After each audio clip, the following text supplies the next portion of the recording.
가지만 봉독해드리고 말씀 나누도록 할게요. 라반과 부두엘이 대답하여 이르되 이 일이 여호와께로 말미암았으니 우리는 가부를 말할 수 없노라. 리브가가 당신 앞에 있으니 데리고 가서 여호와의 명령대로 그를 당신의 주인의 아들의 아내가 되게 하라. 아브라함의 종이 그들의 말을 듣고 땅에 엎드려 여호와께 절하고 은금 패물과 의복을 꺼내어 리브가에게 주고 그의 오라버니와 어머니에게도 보물을 주니라. 이에 그들 곧 종과 동행자들이 먹고 마시고 유숙하고 아침에 일어나서 그가 이르되 나를 보내어 내 주인에게로 돌아가게 하소서. 리브가의 오라버니와 그의 어머니가 이르되 이 아이로 하여금 며칠 또는 열흘을 우리와 함께 머물게 하라. 그 후에 그가 갈 것이니라. 그 사람이 그들에게 이르되 나를 만류하지 마소서. 여호와께서 내게 형통한 길을 주셨으니 나를 보내 주인에게로 돌아가게 하소서. 그들이 이르되 우리가 소녀를 불러 그에게 물으리라 하고 리브가를 불러 그에게 이르되 네가 이 사람과 함께 가려느냐? 그가 대답하되 가겠나이다. 그들이 그 누이 리브가와 그의 유모와 아브라함의 종과 그 동행자들을 보내며 리브가에게 축복하여 이르되 우리 누이여 너는 천만인의 어머니가 될지어다. 내 시로 그 원수의 선물을 얻게 할지어다. 아멘. 네. 오늘 창세기 쉬운 9번째 시간이네요. 쉬운 9번째 시간 신부의 고백. 신부의 고백이라는 제목으로 함께 말씀을 상고해 보도록 합니다. 지난 시간에 우리가 이 1절부터 60절까지 말씀 가지고 한번 말씀을 나눴어요. 그렇죠? 거기서 주안점이 뭐였어요? 우리가 이삭의 신부를 찾는 이야기는 우리 그냥 남녀 사이의 결혼 문제에 대한 이야기가 아니라고 했잖아요. 그렇죠? 뭐라고 했습니까? 그리스도의 신부를 찾는, 그죠? 그리스도의 신부가 누구예요? 교회잖아요. 교회를 찾는 그 하나님의 열심을 볼 수 있다고 했죠. 이 이야기를 통해서. 여러분, 이 이야기에서 아브라함이 누구를 상징했어요? 아들의 신부를 찾아주는 하나님 아버지를 상징하잖아요. 성부를, 그죠? 그리고 엘리에셀은요, 이 일을 대신해서 수행하는 성령을 상징하죠. 성령이 그리스도의 신부를 찾아오시니까, 그래서 그 신부를 감화해서 신랑이신 남편 되신 예수님께로 이끌어 오니까, 그쵸? 그렇게 우리가 공부를 했고, 여기 리브가가 누구예요? 그러면은 교회라고 했잖아요. 저와 여러분이 리브가 이삭의 신부라고 했죠. 예수 그리스도의 신부라는 얘기예요. 창세전에 하나님께서 예선된 그리스도의 신부를 찾아가시는 이야기, 그래서 이삭의 그리스도의 신부로 만드시는 이야기로 우리가 이 창세기 본문을 보면 틀림이 없다고 했어요. 여러분, 성령께서 당신의 때에 우리를 찾아오시잖아요. 그렇죠? 그리고 우리 안에 어떤 마음을 주세요? 예수 그리스도를 내 신랑으로 영접할 마음을 주시잖아요. 그렇죠? 그러면 내 안에서 영적인 결혼식이 일어나요. 이걸 뭐라고 해요? 어린 양의 혼인잔치라고 하잖아요. 그렇죠? 내 안에서 이미 일어난 일이고 또 앞으로 일어날 일이고 장차 올 그 천국의 모형이 바로 신랑 되신 예수님과 신부가 영생을 하는 거잖아요. 그렇게 보시면 지금 내가 이 땅에서 그리스도의 신부가 아니라면 앞으로 올 장차 올 하나님 나라에서 이 어린 양의 혼인잔치에 참여해서 어린 양의 신부가 될 거라는 생각은 하지 마시라 그랬어요. 그렇죠? 그렇게 말씀을 이해하시면 좋겠고요. 그런데 이렇게 이야기를 하면 사람들이 다 죄인들이라서 이런 말씀을 딱 드리면 어떻게 생각을 하냐면 하나님 은혜에 관해서 하나님이 하시는 주권적인 역사에 대해서 선포를 하면 나는 아무것도 안 해도 되겠네 이렇게 생각한다는 거예요. 맞잖아요. 그렇죠? 그럼 내가 할 일은 뭐야? 어차피 하나님이 다 하실 텐데 아무것도 안 해도 된다는 얘기잖아. 이렇게 나간다는 거죠. 이게 죄성이라는 거예요. 이해되셨죠? 이게 죄성이라는 거예요. 성경이 증언하는 바는 절대 그렇지 않다는 거예요.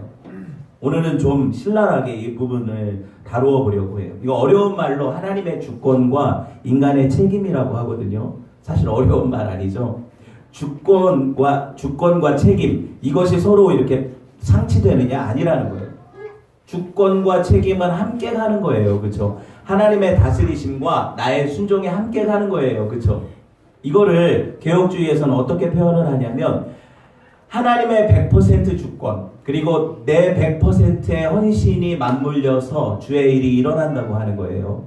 아시겠죠? 이렇게 말씀을 한번 생각을 해봅시다. 정말 하나님의 하나님 되심을 강조하면 우리가 해야 될 일이 다 없어지는 건가요? 아니라고 하잖아요. 그렇죠? 절대 그게 아니에요. 근데 개혁신앙을 폄훼하는 사람들이 그렇게 얘기한다니까요. 너네들은 주권을 많이 강조하지 않냐? 하나님 은혜로 다 됐다고 하지 않냐? 그럼 우리는 뭐냐? 이렇게 얘기를 하니까 제가 이 말씀을 드리는 거예요. 사실 성도들 안에도 은혜에 대한 선포가 계속 일어날 때에 그러면은 나는 가만히 있어도 되겠네라는 생각이 은연중에 들어오거든요. 이게 사실이잖아요. 그죠? 그래서 이 부분을 좀 명확하게 다뤄보도록 할 거예요. 여러분, 우리가 하는 걸 뭐라고 해요? 신앙생활이라고 하죠. 그쵸? 신앙과 생활, 이 두 단어가 합성된 거잖아요. 그럼 신앙은 뭐예요? 하나님에 대한 믿음, 이게 주권의 부분이죠. 생활은 뭐예요? 나의 책임 있는 하나님을 향한 헌신이죠. 이거를 합쳐서 신앙생활이라고 하는 거예요. 그렇죠? 그러니까 난 믿는데 아무것도 안 해도 된다고 생각해 하면 이건 신앙생활이 아니라는 거죠. 여러분, 한번 더 생각을 해봅시다. 믿음이 있다고 해서 가만히 있어도 저절로 하나님의 백성답게 되는 게 아니에요. 우리가 그럼 신앙생활을 왜 합니까? 여기 와서 열심히 하나님 말씀을 배우는 건 뭐고, 그렇죠? 그 말씀을 내 삶에 적용하는 건 뭐예요? 그런 게 의미 없다면. 여러분, 이건 불교랑 똑같아요. 진리를 깨닫기만 하면 이게 해탈이고 구원이라는 거잖아요. 그죠? 이걸 깨달으면 나는 이 윤회의 굴레에서 벗어나서 해탈에 이르고 열반에 이른다. 이게 불교 교리거든요. 근데 기독교가 마치 내가 복음을 이해했고 내 하나님이 하시는 일에 대해서 그 주권을 인정했으면 끝이다. 이렇게 생각을 하면 어떻게 돼요? 영지주의예요, 이게. 이게 이단이에요. 그죠? 그러니까 우리는 그렇게 생각할 수가 없다는 거예요. 깨닫기만 해서 구원에 이르는 종교가 아니에요. 우리 삶이 책임 있는 삶이 요구된다는 거예요. 그렇죠? 이거를 우리가 분명히 인식을 해야 된다는 거예요. 성경이 말씀하는 바는요. 성도는 항상 책임 있는 주체로 살아야 된다는 거예요. 내가 결정하죠. 내가 선택하죠. 그렇죠? 내가 어떤 것을 행하죠. 내가 하는 거잖아요. 맞죠? 그런데 뭔가 잘못되면 나 하나님 탓으로 돌리고 잘 되면 내 노력이 가상하다고 내 노력을 자랑하니까 이게 문제죠. 이걸 깨트리려는 거예요. 여러분, 그렇다고 해서 신앙이요, 여러분, 결코 교회에 모여서 열심히 어떤 교회 일들을 수행해 나가는 걸 신앙이라고 하지 않아요. 우리 지금까지 이런 것들로 배웠잖아요. 신앙생활. 교회 열심히 모이고 기도 열심히 하고 봉사하고 헌신하고 헌금하고 이게 신앙생활의 전부인 것처럼 가르치죠. 그렇죠? 이게 아니에요, 사실. 여러분, 분명히 예배 중요하죠. 교회 모임 중요해요. 기도하는 거 중요하죠. 다 중요한데 여러분, 이게 신앙생활의 전부는 아니에요. 오히려 우리가 나가서 사는 6일의 삶이 더 어떻게 보면 스펙타클하게 하나님을 섬길 수 있는 기회가 되죠.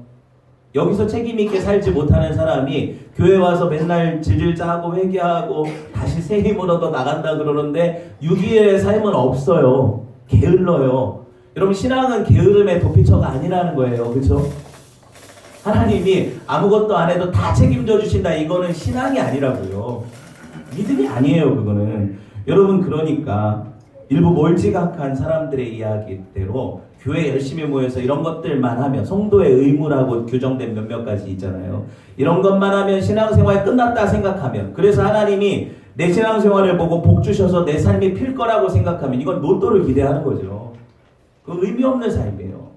하나님이 그런 식으로 우리를 인도하지 않기 때문에 그래요. 매주일 드려지는 예배, 이게 삶의 연장선이에요. 그렇죠? 삶이 예배의 연장선이 되죠. 이거를 이해를 해야 돼요. 오늘 아브라함을 한번 봅시다. 오늘 이런 관점으로 볼 거예요. 우리가 지난 시간에는 하나님이 하시는 일에 대해서 봤잖아요. 그렇죠? 오늘은 이 관점으로 이 본문을 한번 봅시다. 여러분, 아브라함을 먼저 살펴볼까요? 아브라함은 내가 가만히 있어도 하나님이 언약하셨으니까 내 아들의 배필을 찾아주실 거야, 이렇게 하고 기다리지 않았다는 거죠. 이해해 주셨어요? 아브라함은 하나님을 의지했어요. 맞죠? 그 언약을 신실하게 믿었어요. 모리아산에서 경험하지 않았습니까? 그렇죠? 그 믿음이 있다고 해서 아브라함은 자기가 아버지로서 해야 될 역할을 아무것도 안 하고 있지 않았다는 거예요. 며느리가 저절로 와가지고 이상한데 반해서 결혼될 거라고 생각하지 않았다는 거예요. 그렇죠? 여러분, 이 말씀 한번 볼까요? 아브라함이 전에 이삭을 얻기 전에는 엄청난 자기 열심을 가지고 내가 하나님의 그 언약을 이루어 드려 봐야지 했잖아요. 그래서 애도 낳아서 드리고 이삭이 아닌 이스마엘을 낳아드리고 막 그랬잖아요. 그렇죠? 하나님 언약을 내가 지켰습니다. 이거 아닙니까? 이런 열심은 거절하셨던 하나님이, 그렇죠? 모리아산에서 아브라함을 만지신 이후에 아브라함이 변화되어서 열심을 내는 장면을 보게 되는 거예요. 이제 이걸 한번 봅시다. 여러분 보세요. 자기 때가 얼마 남지 않았다는 거를 안 이 늙은 족장 아브라함, 나이가 지금 140이 되잖아요. 그죠? 이때 내가 아들의 며느리를 찾아서, 사라도 죽었으니까, 자기 부인도 죽었으니까, 이 족장 시대 4세대가 끝나고 나면 그 다음 히브리 족속을 이끌어갈 족장은 이삭이 될 텐데, 이런 며느리감이 얼마나 중요해요. 그죠? 이 차원으로 기도하고 준비했다는 거예요. 맞죠? 그렇게 기도하고 준비하고 한 일이 뭐예요? 종을 불러서, 자기는 언약에 매여 있거든요. 돌아온 그 고국 땅으로 돌아가지 말라 하셨으니까 자기는 갈 수 없는 거예요. 지금 아브라함이 언약의 근거에서. 그런데 자기 종을 불러다가 뭐라고 얘기를 해요? 2가지 조건을 걸죠. 지난 시간에 배웠잖아요. 뭐예요? 하나는 이 가나안 족속들 가운데 며느리 구하지 말고, 이삭 아내 구하지 말고, 내가 떠나온 그 메소포타미아로 가서, 내가 못 가니까 네가 대신 가서 거기서 이삭을 위해 아내를 구하라 그러잖아요. 그죠? 또 한 가지는, 만약에 그 며느리감을 못 구한다 하더라도 내 아들 이삭은 거기로 보내지 마라 그러잖아요. 언약의 근거에서. 이게 뭐예요 지금? 가장 아브라함이 며느리를 찾는 데 있어서 염두에 두는 게 뭐라는 거예요? 하나님과의 약속이라는 거죠. 언약이라는 거예요. 그죠? 지침이죠. 여러분, 이 바운더리를 종한테 주니까 종은 그 안에서 자기가 생각해서 최선을 다하게 되잖아요. 근데 지침을 주지 않으면 지 마음대로 다 하겠죠. 이게 중요하다는 거예요. 신앙에 있어서 가장 최소한의 것, 어떻게 보면 하나님 앞에서 하지 말아야 될 것들에 대한 결단과 이런 어떤 이정표가 있어야 된다는 거예요. 그렇죠? 그래서 이런 것들을 가지고 아브라함이 어때요? 맹세를 시키잖아요. 종한테. 자기 허벅지 밑에다가 손을 넣어라. 그래가지고 이런 거를 하지 않겠다고 맹세해라 그러죠.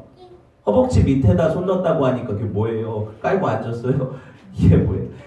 허벅지 밑이라고 이렇게 표현한 거는 사실 어떻게 표현한 거냐면 사람들한테 듣기 좋게 표현한 거고, 이게 생식기 밑이라는 거예요. 표현 자체가 뭐예요?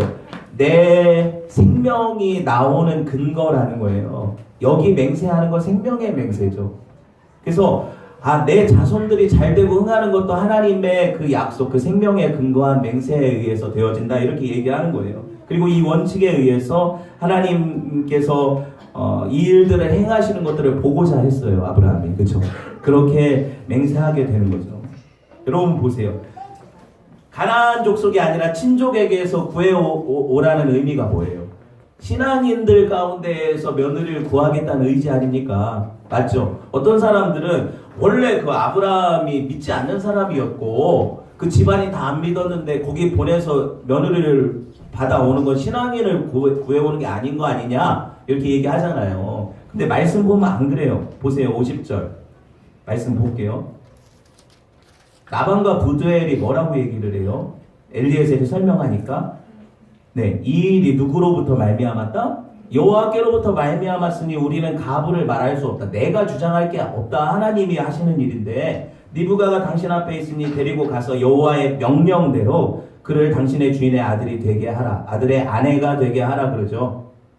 보셨죠, 여러분? 이게 뭔 말이에요? 이들이 신앙을 가졌다는 거잖아요. 하나님에 대한. 그렇죠? 그러니까 신앙인 안에서 내 아들의 며느리를 아내를 구해야 된다는 원칙을 가졌다는 거잖아요. 중요하죠. 원칙을 세우고 이것을 행하게 하는 것이 얼마나 중요합니까? 이게 크리스찬에게 요구돼요? 안 요구돼요? 당연히 요구되죠. 난 믿는 자와 결혼해야 된다는 거잖아요. 그렇죠? 이런 식으로 보면. 그리고 하나님의 언약에 기반해서 이 모든 것들을 행해야 된다라는 약속이잖아요. 이거를 보여주는 거죠. 또 창세기 24장 6, 8절 봅시다. 6에서 8절.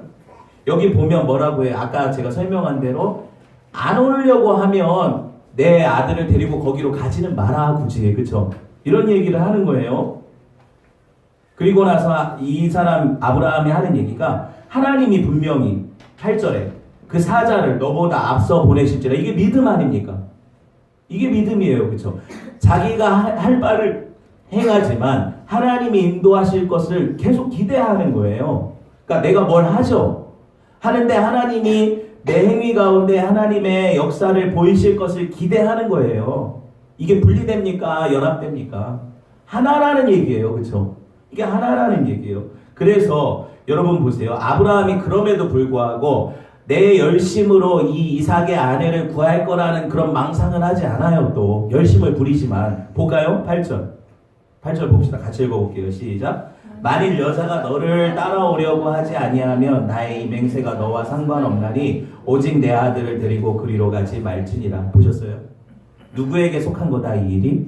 하나님께 속한 거라는 거잖아요. 어거지로 해서 되는 일이 아니고 난 하나님을 신뢰한다는 거예요. 하나님이 이삭의 아내를 안 보내주시면 결혼 안 하면 된다는 거죠. 이게 무슨 얘기인지 아시겠어요? 제가 이게 결혼 얘기가 아니라고 했는데 계속 결혼으로 설명하고 있잖아요. 사실은 이게 뭐라고 했어요? 그리스도가 신부된 교회를 찾는 얘기라고 했죠. 그럼 여기서 적용을 어떻게 할 수 있어요? 신부된 교회를 불러오는 데는 원칙이 필요하다는 거죠. 그 언약의 말씀에 의지해서 기도하며 신부를 찾아가는데 내 열심을 가지고 하지만 하나님이 아니라고 하시면 거기서 멈춰서야 되는 거예요. 어거지로 끌어올 수 없어요. 교회로. 이해돼요? 내가 전도해야죠. 당연히 기도하고. 그쵸? 영혼들을 만나죠. 그리고 최선을 다해서 감화시킬 거예요. 그렇지만 그 영혼이 하나님께로 나오지 않으려고 하면 교회 안 가겠다, 나는 가기 싫다 그러면 어거지로 끌어오지 마라 이거잖아요. 그리고 내 아들을 거기로 돌려보내지 말라는 건 뭐예요? 야, 너는 신앙이 없는 며느리랑 그래도 결혼하고 싶으니까 네 신앙 버리고 내 아들이 거기 가는 걸 용납할 수 없다는 거잖아요. 자기 신앙을 버리고 하나님을 향한 신앙을 버리고 믿지 않는 사람에게로 가는 걸 용납할 수 없다. 이거를 다시 교회로 적용하면 뭐예요? 그가 믿지 않는다는 어떤 그 결단을 가지고 있으면 그 사람을 꼬셔서 어떻게든 교회로 데리고 오려고 내가 신앙 없는 자처럼 행해서는 안 된다는 얘기잖아요. 적용되죠? 이해되셨죠? 내가 마치 신앙이 없는 자처럼 그들에게 다 맞춰주고 그렇게 해서라도 교회로 끌고 올 이유는 없다는 얘기예요. 맞죠? 중요한 원칙을 가지고 전도하라는 얘기죠. 이게 복음에 근거한 전도라는 거예요. 그렇죠? 이렇게 볼 수 있어요. 그러니까 하나님이 하시는 일에 내가 아무것도 할 일이 없어요. 있어요. 있다는 얘기잖아요. 나는 최선의 지혜를 발휘해서 하나님의 뜻 안에서 이 일을 할 수 있다는 거예요. 이걸 보여주는 게 아브라함이 이삭의 아내를 찾아오는 과정 가운데 보이신 믿음이거든요. 보인 믿음이거든요. 그럼 엘리에셀은 어떻습니까? 좀 더 가볼게요. 3명만 하면 돼요. 엘리에셀, 리브가까지. 두 번째예요. 엘리에셀은 어때요? 지난 시간에 우리가 엘리에셀 얘기 거의 대부분의 시간을 들여서 했어요. 그러니까 쉽게 이해가 될 거예요. 여러분, 아브라함의 마음이 어떤 것인지 이 종이 잘 알았어요? 몰랐어요? 잘 알았잖아요. 그래서 아브라함이 이런 마음의 원이 있구나. 그래서 최선의 노력을 다해서 아브라함의 마음을 시원케 해드리려는 종의 자세를 가졌죠. 엘리에셀이 그래서 열심히 가잖아요. 여러분, 일일이 아브라함이 다 지시했어요? 야, 이거 가져가고 저거 가져가서 선물로 주고 만나면 이렇게 말하고 이런 지시 하나도 안 했죠. 성도는요, 지혜를 발휘해야 돼요. 하나님이 말씀을 주시지만, 그죠? 원칙을 주시지만 내가 해야 될 최선의 노력을 다해서 지혜를 발휘해서 하나님의 일을 해야 된다는 거예요. 다 가르쳐주지 않으시잖아요. 야, 오늘 3시에 어디 스타벅스로 가서 혼자 차를 마시고 있는 어느 여인에게 접근해서 전도해라. 그때 이렇게 한 번 웃고 나서 말을 전해라. 이렇게 안 하시잖아요. 이해되셨어요? 타겟도 안 정해주시고. 맞잖아요. 엘리에셀은 갈 바를 알지 못하고 갔어요. 갔지만 하나님의 인도를 믿었어요. 그렇죠? 그리고 내 지혜, 엘리에셀의 지혜를 최대한 발휘해서 그 여인을 만나게 되잖아요. 뭔 얘기를 하는지 아시겠죠? 성경이 이렇게 얘기하는 거예요. 그가 내 주인의 최고의 좋은 것들을 챙겨가죠. 얼마나 필요한 거예요, 이게. 왜 필요합니까? 그리스도인들에게 있어서 내 힘으로 전도할 수 없다라는 사실을 인식하는 게 중요해요. 하늘의 신령한 은사들을 내가 하나님께서 주신 능력을 발휘해야 되는 거죠. 아버지께로부터 얻은 것, 내 주인에게 있는 것을 보여줘야 그들이 감화되어서 그들이 그리스도에게로 연합되게 되죠. 무슨 말인지 아시겠죠? 이게 은사라는 거예요. 제가 그래서 엘리에셀이 낙타 10마리에 나눠 싣고 간 그 보물들을 뭐라고 표현했어요? 하늘의 신령한 은사들이라고 했잖아요. 이걸 나눠주는 책임이 누구에게 있을까요? 저와 여러분이 나눠준다는 게 아니라 보여주는, 그쵸? 이걸 보여줘서 그들로 하여금 사모하게 만드는, 저 사람은 어떻게 저렇게 힘든 환경에서도 찬양할까? 내가 저 사람의 형편이라면 난 하나님도 부인하고 버릴 것 같은데 저 사람은 저렇게 믿음을 가질까? 어떻게 더 어려운 환경 속에서 하나님 앞에 더 나갈까? 이 은사들을 보여주는 거예요, 성도가. 그쵸? 그러면 사람들이 저 사람이 믿는 믿음이 뭘까? 저 사람이 섬기는 하나님은 도대체 어떤 분이실까? 이거죠. 우리가 뭘 가지고 전도한다는 거예요? 막 좋은 거 나눠주면은 여러분 그걸 받아가지고 오는 사람들이 여기 있어요? 보릿고개도 아니고 지금? 없잖아요. 여러분 그런 게 아니에요. 하나님의 성도들이 어떤 방식으로 하나님 앞에서 일을 해야 되는지가 성경에 이렇게 기록되어 있죠. 이 사람의 열심을 한번 볼까요? 아람 나하라임까지 800km 거리라고 했잖아요. 아브라함이 살던 브엘세바까지 낙타로 2주일 걸어가야 돼요. 10마리 끌고. 쉬운 일이 아니죠. 그렇죠? 그 사막의 거리를 장거리를 이동해서 지금 딱 도착을 했네요. 이제 목적지라는 걸 알았고 우물가에서 기다렸어요. 왜 우물가일까요? 네, 그 당시에 사람들이 우물에 모여서 이런저런 이야기를 하잖아요. 그리고 꼭 필수적인 사람들이 만나는 장소가 우물이니까 이렇게 보시면 돼요. 그래서 그 우물에서 어떤 여인이 나올까 고대했죠. 그리고 기도하잖아요. 그냥 아무나 붙잡고 야 내 주인의 아들의 아내가 되어주십시오 이렇게 한 게 아니에요. 지금 엘리에셀이 하나님이 어차피 다 해주실 거니까 아무 여인이나 첫 번째 오는 그 여자 데리고 가야 되겠다 이렇게 생각하지 않았잖아요. 그렇죠? 말씀해 보면 어떻게 기도해요? 24장 12절 14절 보세요. 보세요. 하나님, 우리 주인 아브라함의 하나님, 원하건대 나에게 오늘 순조롭게 만나게 해주셔요. 이렇게 기도하면서 조건을 내거는데 13절 보세요. 성중에 사람의 딸들이 물길러 나오는 시간인데 내가 우물 곁에 서 있다가 되게 구체적이죠. 한 소녀에게 이르기를 누구나 한 소녀에게 이르기를 청하건대 너는 물동이를 기울여 나로 마시게 하라 하리니 그의 대답이 마시라 내가 당신의 낙타에게도 마시게 하리라 하면 그는 주께서 주의 종 이삭을 위하여 정하신 자로 알겠습니다. 그쵸? 근데 이 기도가 왜 중요한지 봐야 되는 거예요. 그쵸? 여러분 보세요. 그가 한 번도 가보지 않은 길에 왔어요. 그 아브라함 친척이 누군지도 몰라요. 그쵸? 거기서 만약에 만났다고 해보세요. 하나님의 은혜로 친족을 만났다고 해보세요. 만났는데 가령 내가 이런 이야기를 했을 때 그 여인을 설득할 수 있으리라는 법이 어디 있어요? 내 주인의 아들이 이렇게 생겼는데 이렇게 결혼을 좀 가서 했으면 좋겠다. 그러면 이게 거짓말인지 아닐지 어떻게 알아요? 그렇죠? 이런 어떤 것들도 있고 또 한 가지는 뭐냐면 만일 찾아서 그 여자가 그래 그러면 가보겠다 이렇게 대답을 한다고 하더라도 그 집에서 안 보내줄 수도 있는 거고 여러 가지 변수가 있잖아요. 전혀 아닌 것 같아요, 여러분. 그리고 이게 제일 중요한 건 이거예요. 내가 이제 그 집도 허락했고 그 여자도 허락해서 데리고 갔어. 문제는 뭐냐면 이삭이 마음에 안 들어요. 왜 이런 여자를 데리고 왔냐? 이것도 큰 문제잖아요. 아브라함도 아니 사라는 이렇게 우리 족속을 다 이끌 수 있는 어머니로서의 품격이 있었는데 얘는 도대체 뭐냐? 이러면 어떻게 돼요? 이것도 문제잖아요. 데리고 와도 문제죠. 그렇죠? 기도할 수밖에 없는 거예요. 여러분 왜 기도하는지 아세요? 기도할 수밖에 없으니까 기도하는 거예요. 성도가. 우리가 전도할 때 내가 내 말로 꼬셔서 와요 사람이? 그리고 그 사람이 교회에 잘 정착해서 하나님을 섬겨요? 그리스도와 연합돼요? 아니에요. 몰라요. 할 수가 없어요. 우리 힘으로. 그렇죠? 기도하는 거예요. 하나님 오늘 내게 허락하신 영혼을 만나게 해주십시오. 구체적으로 기도할 수도 있겠죠. 그런 영혼이 이런 영혼이면 좋겠습니다. 물론 내 소원을 아뢰는 거지만 지혜롭게 아뢰요. 왜 이게 지혜로워요? 족장의 아내라면 적어도 다른 이들을 배려할 줄 알아야죠. 나 물 달라고 하니까 물 주는 건 다 할 수 있어요. 그쵸? 근데 요청하지도 않은 지금 낙타한테 뭘 달래요?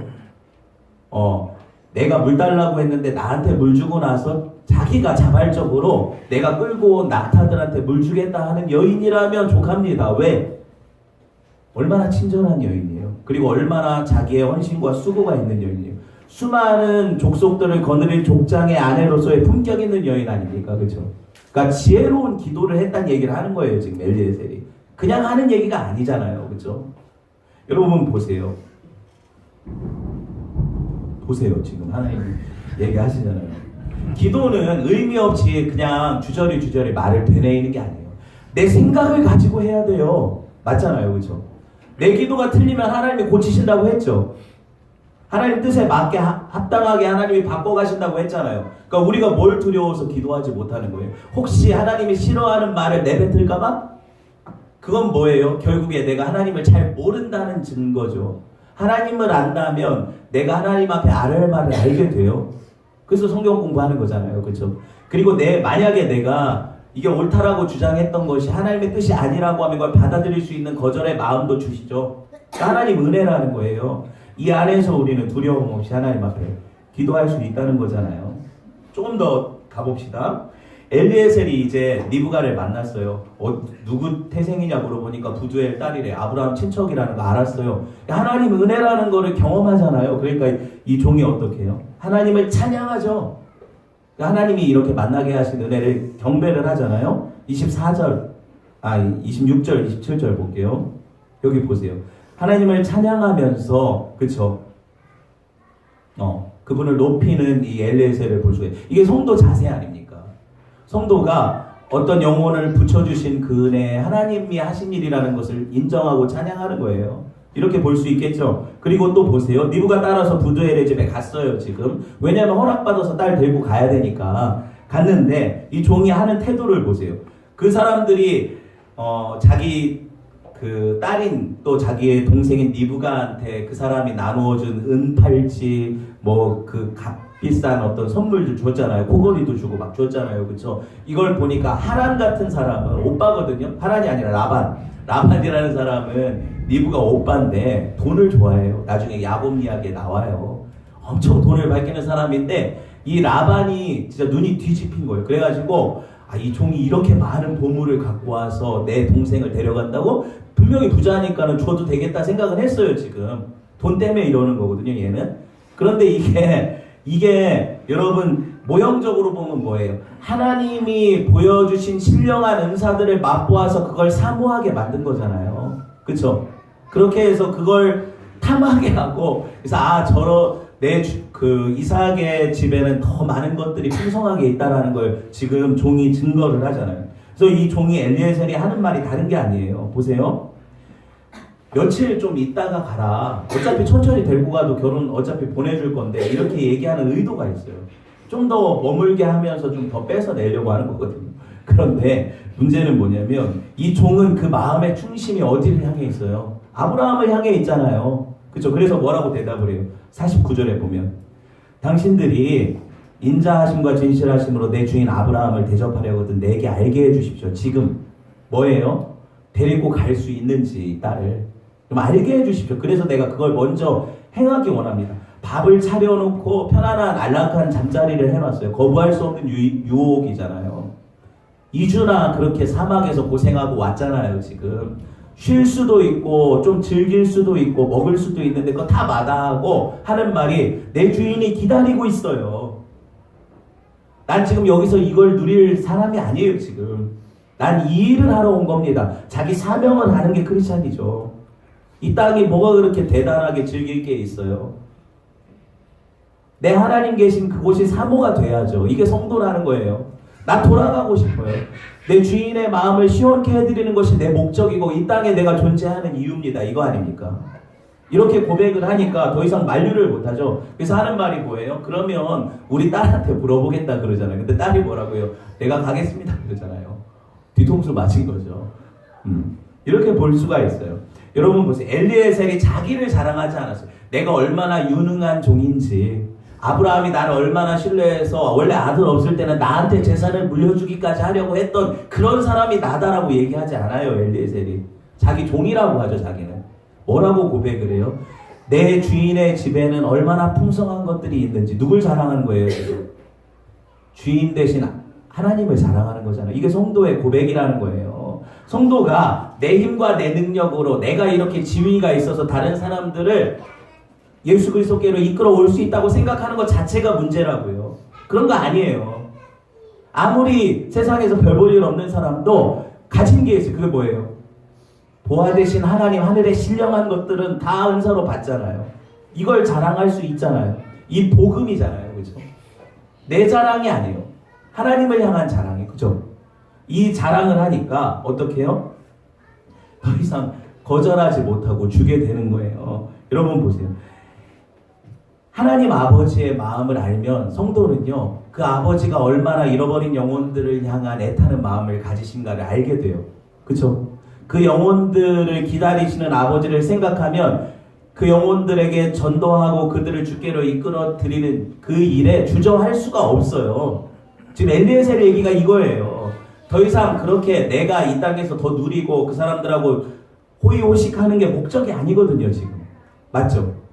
어떤 사명을 받았는가 신중하게 자기 사명을 기억하고 분별해내고 기도하면서 인도받고, 그쵸? 그리고 나서 그 일을 최대한 빠르게 하나님 앞에 달성하려고 노력하는 모습을 보여주잖아요. 그쵸? 독생자 예수 그리스도만 자랑하거든요. 그리고 그 아들 주신 하나님만 자랑하거든요. 지금 엘리에셀이 그런 얘기예요. 보세요. 34절 36절에 보면 그러잖아요.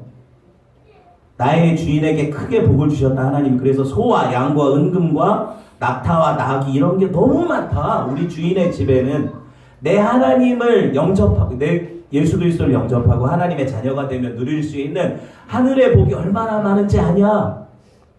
이런 것들을 원하지 않냐? 이걸 자랑하잖아요, 지금. 그렇죠? 이렇게 복음이 증거되면 어떻게 해요? 영혼이 설득당하죠. 설득당하는 거예요. 하나님이 하시니까 난 그렇게 해도 안 오던데? 안 믿던데? 아니에요. 여러분 보세요. 그러고 나서 이 종의 태도를 보세요. 하루도 진짜 거기 머물러 있으려고를 안 해요. 이 땅은 내게 좋은 게 없다. 나는 주인의 집에 돌아가야 된다. 본향 찾는 사람이죠. 그죠? 이렇게 말하면서 하루속히 돌려보내달라고 얘기를 하잖아요. 며칠 열을 머물러라. 그러니까 56절 보세요. 그 사람이 그들에게 이르기를 나를 만류하지 마십시오. 내게 형통한 길을 하나님이 주셨으니까 나 보내서 주인에게 제발 빨리 돌아가게 해주십시오. 그러잖아요. 그죠? 성도가 왜 이 땅에 사는지 알겠죠. 우리가 어떤 마음 가지고 하나님을 섬겨야 되는지 알겠죠. 그렇죠? 이걸 보여주는 거예요. 여러분 그 관심은 온통 주인에게 있잖아요. 아브라함이 얼마나 그 며느리감을 기다리고 고대하는가. 이삭이 얼마나 그 신부를 찾아올 것을 기도하는 마음으로 기다릴까. 내가 지금 여기서 누리는 게 중요한 게 아니라 그분들 마음을 시원케 해드리는 게 내 삶의 목적이다. 그럼 어떻게 해야 될까? 당연히 빨리 데리고 가야죠. 그쵸? 이걸 보여주잖아요. 오늘 여러분 보세요. 개혁교회 예정교리를 호도하는 사람들, 오해하는 사람들이 이렇게 생각을 해요. 어차피 택하신 백성 하나님이 구원하실 거잖아. 이게 예정이라고 생각하니까. 맞잖아요. 예정하신 사람들은 믿을 거 아니에요. 믿을 사람들은 어차피 내가 전도하지 않아도 구원받을 거라고 생각하잖아요. 이게 예정이 아니에요. 이거는 하나님이 어떻게 예정하세요? 전도의 미련한 방법으로 그들을 구원하실 예정을 하시는 거잖아요. 그럼 우리를 쓰시겠다는 거예요? 안 쓰시겠다는 거예요? 쓰시겠다는 거잖아요. 내가 하나님의 예정을 믿지만 나는 그 믿음을 더 발휘해서 하나님을 증거해야 되는 거잖아요. 이해되셨어요? 예정교리가 가만히 있어도 다 믿을 사람은 믿는다가 아니라고요. 교회가 그걸 믿음이라고 한다면 이건 신앙이 아니에요. 절대로 신앙이 아니에요. 하나님이 다 하신다는 구호가 저와 여러분의 책임을 면책시켜 줍니까? 언제 성경이 그런 얘기를 해요? 그런데 은혜를 얘기하고 주권을 얘기를 하면 나는 아무것도 안 한다고 생각하는 이게 성도가 아니잖아요. 그렇죠? 제가 왜 지금 열을 내서 이 얘기를 하는 걸까요? 아실 거예요. 들어오신 분들. 제가 계속해서 교회에서 은혜를 설교를 했어요. 그렇죠? 하나님의 주권을 계속 얘기를 했죠. 창세기를 통해서. 그랬더니 성도들이 마음 안에 의문이 그럼 나는 뭘 해야 돼? 난 안 해도 돼? 이렇게 오해를 하더라고요. 우리 교회에서도 그렇고 사실 그래요. 여러분 근데 이게 오해고 착각이에요. 나는 마치 하나님이 안 계신 것처럼 내가 다 해야 되는 것처럼 일하는 거예요. 성도가. 이해되셨어요? 제가 하는 말이. 이게 100%라고 하잖아요. 그럼에도 불구하고 내가 다 했을 때 이것이 하나님이 하신 일이라는 고백이 성도의 고백이라고요. 그러니 난 가만히 있으면서 하나님이 하실 거야 라는 거는 성도가 아니라는 거죠. 리브가 볼까요? 마지막으로 리브가에 대해서 성경이 뭐라고 묘사하는지 봅시다. 중요해요. 창세기 24장 16절 봅시다. 좀 더 리프레시를 하고 읽어봅시다. 시작. 그 소녀는 보기에 심히 아리따웠고 지금까지 남자가 가까이 하지 아니한 처녀더라. 그가 우물로 내려가서 물을 그 물동이에 채워가지고 올라오는지라. 여기 보시면 그 소녀는 뭐래요? 보기에 심히 아리따웠고. 리브가는 정말 예뻤어요. 그쵸? 할 일 다 한 거죠. 아내로서의 역할을 다 한 거잖아요. 지금 이런 얘기를 하는 게 아니니까 제가 설교를 하는 거예요. 이해되셨어요? 그냥 이뻐가지고 데려왔다 하면 오해해요. 그래, 무조건 이쁜 것들이 사는 세상이지, 이렇게 오해를 한다고요. 그게 아니라 여러분 보세요. 희한해요 진짜. 이 표현은 뭐예요? 이 표현은 하나님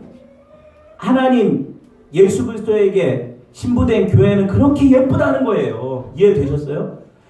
신랑 되신 예수님이 볼 때 교회는 그렇게 예쁘게 보잖아요. 우리 갓 결혼한 신혼부부 얼마나 신랑이 멋있어 보이고 신부가 예뻐 보여요. 아니라는 것 같은데요. 눈빛에. 그래요. 그렇게 표현하는 거예요 지금. 그렇게 예쁘게 보이는 그 신부 데려오는 거예요. 이해되셨어요? 그리고 그 신부는 어떤 신부예요? 리브가에 대한 묘사 또 보세요. 지금까지 남자가 가까이 하지 아니한 처녀더라. 이건 뭐 그러면은 처녀가 아니고 남자를 가까이 했던 사람은 하나님이 안 부르시냐? 신부 될 수 없냐? 그 얘기 아니에요. 제가 항상 이게 교회랑 그리스도의 관계를 얘기하는 거라고 했잖아요. 그럼 어떻게 적용을 해야 돼요? 그리스도의 신부인 교회는 오직 남편에게 정절을 바쳐야 된다는 얘기를 하는 거예요. 이해돼요? 이 얘기를 하는 거예요. 신부된 교회는 오직 남편을 바라보는, 예수 그리스도를 바라보는 삶을 살아야 된다는 거예요. 자기를 깨끗이 단장해서. 이 얘기를 표현하는 거고요. 또 보세요. 우물로 내려가서 물동이를 채워가지고 올라간다 뭐예요? 열심히 자기 역할을 감당하잖아요. 신부가. 나는 남편이 왔으니까 남편이 다 할 거야 라고 아무것도 안 하고 집안을 그냥 나는 이쁨 받는 신부니까 하고 가만히 있으면 집안이 이게 운영이 돼요? 안 돼요? 빨래는 누가 하고 청소는 누가 하고 밥은 누가 하고. 네, 아무것도 안 되잖아요. 그렇죠? 이게 뭐예요? 리브가는 공동체 구성원으로서 책임있게 자기 역할을 감당한 신부라는 거예요. 신부가 그냥 이뻐서 되는 게 아니에요. 이해되셨어요? 교회는, 그리스도의 신부는 자기 역할을 감당해야 돼요. 이걸 지체라고 하죠. 교회 안에서 주신 은사를 따라 최선을 다해서 교회를 섬겨야 돼요. 왜? 교회는 머리 대신 그리스도를 섬기는 공동체니까, 몸이니까. 그렇죠? 그러니까 자기 역할을 하지 않는 성도라고 부르지 않아요. 성경. 왜? 지체는 다 자기 역할을 하니까. 다 하는 거거든요. 애기들도 해요. 지금 이 안에서 이 애기들의 역할은 뭐예요? 성도들에게 다음 세대를 향한 꿈을 주잖아요. 얘네들이 역할을 해요? 안 해요? 우리에게 참 오늘 우울하고 새드했는데 애들 얼굴 보니까 그냥 펴져요. 기뻐요. 저런 애들은 아무 근심이 없구나. 저들이 아빠 엄마를 신뢰하는 것만큼 내가 하나님을 신뢰할 수 있었으면 좋겠다. 쟤들이 밥을 벌어먹으려고 일하지 않는데도 엄마 아빠가 먹이신다는 걸 믿는 저 아이들의 믿음이 내 믿음 됐으면 좋겠다. 어른들을 가르치잖아요. 그쵸? 애들이 역할 해요? 안 해요? 충분히 하죠. 넘치도록 하죠. 그래서 예수님이 뭐라고 해요? 어린아이와 같이 되지 않으면 천국에 들어갈 수 없다 그러잖아요. 여러분, 교회에서 어린아이들의 역할은 충분하고도 넘쳐요. 그렇죠? 우리 어른들만 잘하면 돼요. 어른들만 잘하면 돼요. 그럼 뭐예요? 리브가가 최선을 다해서, 이게 여간 고단한 일이 아니거든요. 사막 지역에서 마을에 지정한 어느 일정 거리 떨어진 우물에서 그걸 퍼다가 항아리로, 그때 당시에 뭐 물차가 있어요. 아니면 정수기 배달 업체가 있어요. 그게 아니거든요. 그러니까 여인들이 진흙 항아리에다가, 토끼 항아리에다가 물을 퍼야 돼요. 그걸 갖다가 식구들이 먹고 쓰려면 어느 정도 충분한 분량을 길어 나르려면 얼마나 힘들어요. 이해돼요? 이 일을 감당한 여인이라는 거죠. 그런데 엘리에셀의 기도가 어땠어요? 나한테 그 아까운 물을 나눠줄 뿐 아니라 내가 요청하지도 않는데 지금 누구한테? 내가 끌고 온 낙타 10마리를 먹일 여자라면 그런 여자는 이삭의 아내로 적당하다. 이 기도 얼마나 지혜로워요. 그렇죠? 그랬는데 리브가가 어떻게 해요? 실제로 이 기도에 응답이라는 것을 보여주잖아요. 지친 나그네를 위할 뿐만 아니라 여러분 보세요. 그 동물들, 말을 못하는 짐승들에게도 그 마음에 헌신이 있는 여자죠. 충분하지 않습니까? 그렇죠? 이걸 실제로 말만 아이고 내가 먹일 겁니다 하고 물 한 병 떠와가지고 조금씩 죽여주는 이런 수준이라면 성경이 기록하지도 않아요. 무슨 말을 하는지 보세요. 이제 클라이막스니까 봅시다. 창세기 24장 17절에서 20절 보세요. 이 여인의 행동을 눈으로 주목해 보세요. 보세요. 당신의 낙타를 위하여서도 물을 길어 그것들도 배불리 마시게 하리이다. 급히 물동이에 물을 구유에 붓고 다시 기르려고 우물로 달려가고, 그렇죠? 이 여인의 행동을 이렇게 묘사하고 있잖아요. 그래서 낙타 모든 그냥 한 마리를 위해서가 아니라 모든 낙타를 위해서 길어왔다 그러죠. 지금 왜 제가 이걸 강조해서 읽는지 봅시다. 낙타라는 동물은요, 사막에 있어서 가장 중요한 고대시대 운송수단 아닙니까? 맞죠? 그 낙타가 한 마리가, 우리가 단복낙타, 쌍복낙타가 있어요. 혹이 하나인 거, 두 개인 거. 근데 이 쌍복낙타에 짐을 실는 거예요, 사람들이. 그러니까 아라비아 사막이나 이런 데서 짐을 실어 나르는데 한 마리가 180kg의 짐을 실어요. 엄청나게 많은 양의 짐을 실는 거잖아요. 낙타 한 마리가. 그리고 이 낙타 한 마리가 1시간에 5에서 6km 사막을 걸을 수 있어요. 5에서 6km. 상당히 빠른 속도죠. 운송수단으로 중요하지 않습니다. 하루에 10시간을 지속적으로 걸을 수 있는 능력이 있어요, 낙타가. 그럼 180km를 지고 5에서 6km 시속 속도로 10시간을 걸으면 50km 정도를 가는 거잖아요, 낙타가. 하루에. 엄청난 운송수단이 되겠죠. 그런데 제가 지금 낙타가 그렇게 잘 걷는다 얘기하려는 게 아니라, 낙타가요, 한번 물을 마시면 보통 혹에 저장된다고 생각하는데 아니에요. 혹은 지방이에요. 지방이 분해돼서 에너지를 쓰게 하는 거고, 낙타가 사막에 한 2, 3일 물 안 마시고도 걸어갈 수 있어요. 그런 능력이 돼요. 수분을 자기가 그만큼 섭취를 한 번에 하거든요. 어느 정도냐면 보세요. 목마른 낙타가 한 번에 마실 수 있는 물의 양은 약 40갤런이에요. 1갤런이, 영국 갤런은 4.5리터고, 리터로. 미국 갤런은 3.8리터예요. 계산 제가 해본 거예요, 이거. 네이버 찾아가지고. 중요한 게 뭐냐면, 작은 단위로 계산해 봅시다. 3.8리터라고 해보세요, 1갤런이. 40갤런을 한 마리가 마신다고 했어요, 지금. 한 번에. 그러면은, 어떻게 돼요? 한 번에 150리터를 마셔요. 150리터. PT병 1.5리터짜리 콜라 1.5리터짜리 그 병으로 몇 병? 100병 마셔요. 한 마리가. 그럼 10마리죠, 지금 낙타가. 데리고 오는 낙타가. 근데 지금 보면은 충분히 배불리 마시게 한다고 얘기했잖아요, 여자가. 그러면은 배불리 마시게 하려면 몇 리터를 길러야 돼요? 리터로. 맞춰보세요. 1500리터예요. 그러니까 PT병 1000개죠.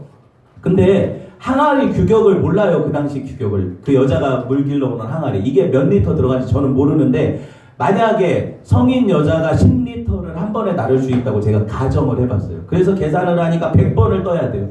1000리터를 먹이려면 100번을 떠와야 돼요. 이해돼요, 지금 제가 하는 말이?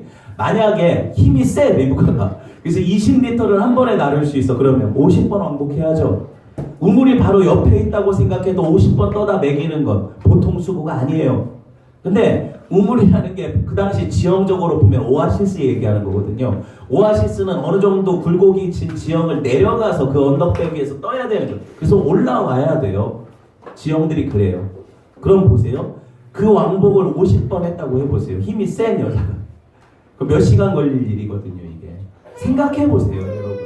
성경을 그냥 읽지 말고 왜 리브가의 수고를 성경이 기록하고 있는가? 왜 엘리에셀이 그 여인을 보고 이 여자라면 이삭의 아내로 합당하다고 생각했을까? 그쵸?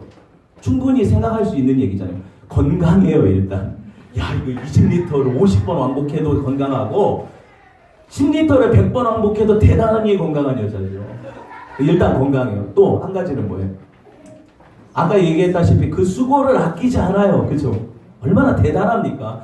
저는요, 이거 보면서 리브가는 진짜 대단하다, 진짜. 이런 여인이라면 정말 이삭 아니라, 그죠? 누구라도 이걸 묵묵히 엘리에셀이 도와주지도 않고 지켜보고 있어요. 그러고 나서 21절 보세요. 21절 보면 그를 묵묵히 주목하여 2시간을 쳐다보고 있는 거예요. 물 떠오는데 여자가 죽어라고 물 떠오는데. 그러고 나서 과연 평탄한 길 주신 여부를 알고자 하더니 뭘 몰라요? 보면 알지. 그죠? 성경이 얼마나 재밌는지. 그래서 리브가가 이렇게 자기 행위를 통해서 그 수고를 통해서 자기가 이삭에게 합당한 여자임을 드러내잖아요. 교회가 누구예요? 내가 그리스도를 위해 수고하고 헌신할 수 있는 공동체잖아요. 우리가 그런 수고를 힘에 지나도록 해요? 근데 내가 신부라고 하나님 앞에 그렇게 이쁨 받을 거라는 생각은 내가 얼굴 이뻐서라고 생각하는 거예요? 아니잖아요. 지금 성경이 얘기하는 요는. 그렇죠? 제 말 이해가 되죠? 성도는 그리스도를 위해서 생명도 드리는 존재예요. 그 모습을 지금 리브가가 자기 행동을 통해서 보여주는 거고요. 그렇죠? 그러니까 하나님 앞에 합당한 신부로 부름 받는 거죠. 그래서 58절 봅시다. 이제 막 빨리 갑시다. 58절 읽어볼게요. 시작. 리브가를 불러 그에게 이르되 네가 이 사람과 함께 가려느냐? 그가 대답하되 가겠나이다. 주저가 없죠. 난생 처음 보는 사람이 코걸이 몇 개 준다고 자기 부모를 떠나서 내가 800km 떨어져서 한 번 생판 얼굴도 안 보는 남자의 아내로 가겠다고 그 젊은 소녀가 이렇게 다짐하는 게 쉽냐는 얘기예요. 이게 진짜 어려운 얘기거든요. 그렇죠? 그렇게 결혼한 거 아니잖아요. 그렇죠? 오래 만나보고 이 사람 믿을 만한 사람이다. 아니 믿을 만하진 않지만 그래도 내가 도와줘야 될 사람이다. 이래서 결혼하는 거잖아요. 그런데 한 번도 안 보고 종 말만 듣고 따라가는 게 이게 쉽냐고요. 식구들이 말리잖아요. 한 열흘 좀 묵었다 가라. 근데 지금 가겠습니다. 그렇죠? 제가 왜 이 신부의 고백이 중요하다고 생각하는지 아세요? 하나님이 성령께서 여러분을 찾아오셔서 예수 그리스도를 알게 하시고 그 복음을 전할 때 성도는요 주저없이 내가 믿겠습니다 대답하는 사람이에요. 내가 좀 생각해보고 좀 이게 이 일 끝나고 나면 한 달 정도 지나고 나면 교회 한번 나가볼게요 이렇게 대답하는 사람이 아니라고요. 성경이 뭐 보여주는지 아시겠어요? 성도는 그 부르심에 아멘으로 화답하는 사람이에요. 보세요.